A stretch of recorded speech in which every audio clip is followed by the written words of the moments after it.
Hey folks, how we going? Gorgeous day. It was a beautiful day today, nice and calm. I didn't get to do a lot of gardening, but I'm going to do some now that the sun's going down. Tomorrow's going to be a hot one, by the way, for us down here in Victoria. For anyone else around Australia or the world, we're going to be pretty warm, 34 degrees. And it's pretty common when it gets to 34 down in this region here, Golden Plains, that it becomes pretty blowy too. So I'm just hoping we don't get any northerly winds coming through again. But in the meantime, let's prepare ourselves for it. Mulch. Make sure you got your mulch down. If you haven't, get out there and get some on. It's not too late because summer still hasn't kicked in. Get your mulch down and get your mulch down and your mulch down and get your mulch down.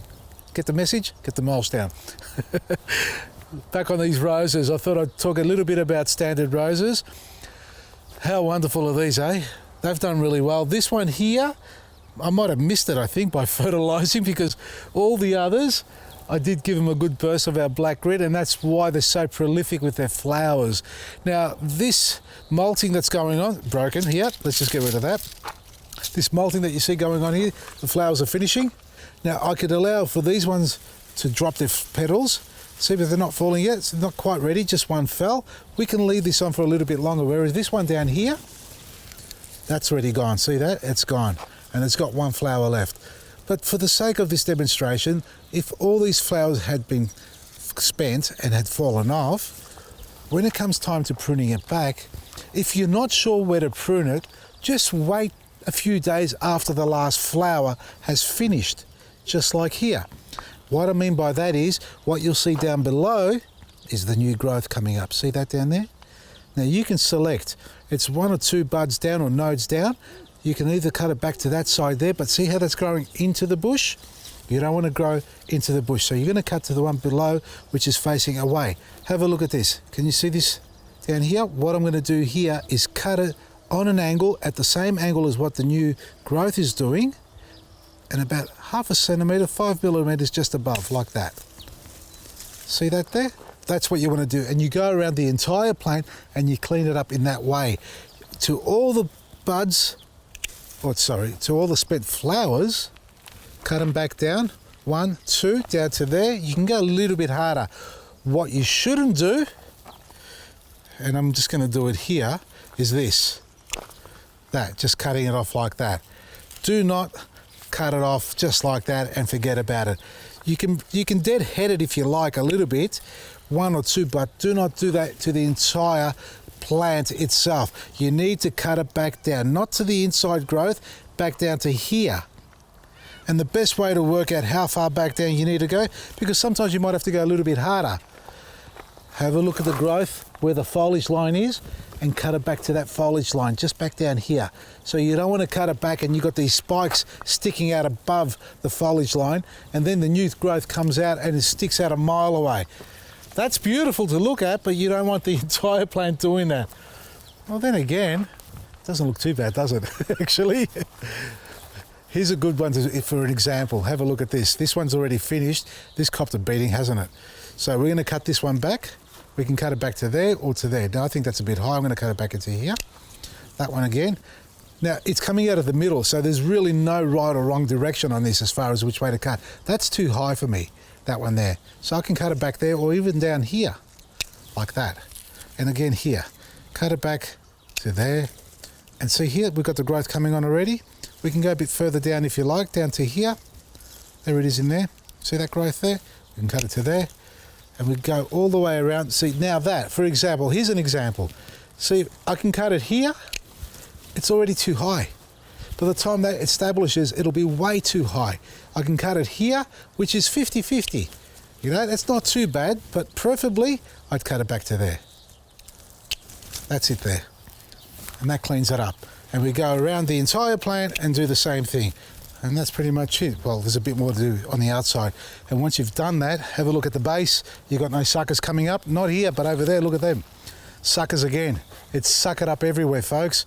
And it doesn't happen just on fruit trees and ornamental trees. It happens on all sorts of plants, especially the grafted variety, because you've got a different rootstock. So get out there and cut them all off. And it's when I was saying about mulch earlier, this is what we had, this pine bark here, like that there. This is a good mulch, if you put about 4 inches on the ground to suppress the weeds, it really does work well. One of the questions I get is what's a good mulch to use in the garden? It's really a personal choice, and if I ran through the basics of them, you got your pine bark and red gum chips. I prefer the pine bark anytime over red gum chips. They dry up, they're a lot harder as a wood, they take a lot longer to break down, so they really don't add a lot to the earth.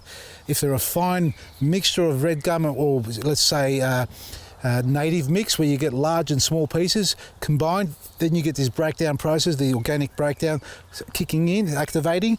The pine bark is a lot lighter because it's obviously the outside of the tree. That will break down a lot quicker too and become a food source for the microbes in the soil. Then if you go into the lighter range, so that is my first choice as far as garden beds are concerned, a pine bark, a mixed pine bark. Then if you go into the flowering garden beds, in the small cottage garden beds, a mulch like your straw, let's say. My favourite is pea straw out of the lot, although you do get a lot of peas growing out of that. It's a heavier mulch or straw by comparison to your sugar cane and your basic garden straw. They tend to dehydrate real quick and blow away, but they all can have some growth coming out of them unless they've been sterilised and fire killed and all that sort of stuff. Just look for a reputable source, make sure it's certified organic, so you don't want any pesticides and herbicides in the fields when they're growing it, like your Roundup and all that stuff. You don't want that mixed into your plant life because you're putting it back into the earth, into your garden bed. So pea straw for me, red gum, no, sorry, pine bark is the other one for the garden beds as a mulch is concerned. And then obviously when you come to fertilising, your compost, manures, your black grit, and that's what's making these flowers so beautifully, is our black grit, and obviously our liquid fertilisers every couple of weeks. EcoBoost and Liquid Gold, and you'll find all that on our website, vasilisgarden.com. Some great deals there for you folks that really take advantage of it. And don't forget to subscribe to our magazine by the end of the month to go in the draw to win one of 3 major prizes: $2.5 grand, $1,250 and $500 prizes worth of garden products delivered to your door, and you get a chance to check out all our TV shows that have been running for a few years, so you can watch them uninterrupted and read all the previous magazines, plus 4 new magazines delivered to your door. So many great opportunities on vasilisgarden.com. Maresi. 2 things. It's out of control. Look at that. Yeah, I'm going to say it. I keep saying it, I know. Broken record, black grit. Well, you don't blame me, do you? I mean, when you put it on, this is what happens. So if you're going to do it, and expect the results, folks. So black grit. But the other thing also, and don't mind the weeds, we've got our catmint growing here, we've got sea lavender growing here, what are these called, irises, growing here as well. But we had this standard rose, it's in the wrong spot because we've got the hedge here and it doesn't get enough moisture in it or sunlight.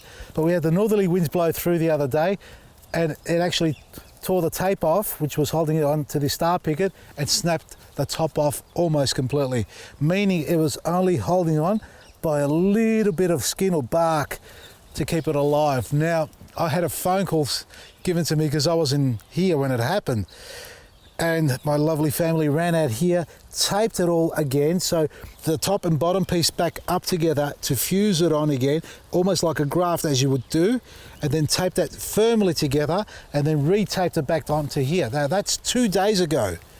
It's still alive. We haven't had any wilt, just a little bit of damage on this you can see there, and I reckon that's wind blown, nothing else, but the rest of it's thriving beautifully. I can't believe the amount of flowers have come up on this. Has anybody seen anything like that before? It's crazy.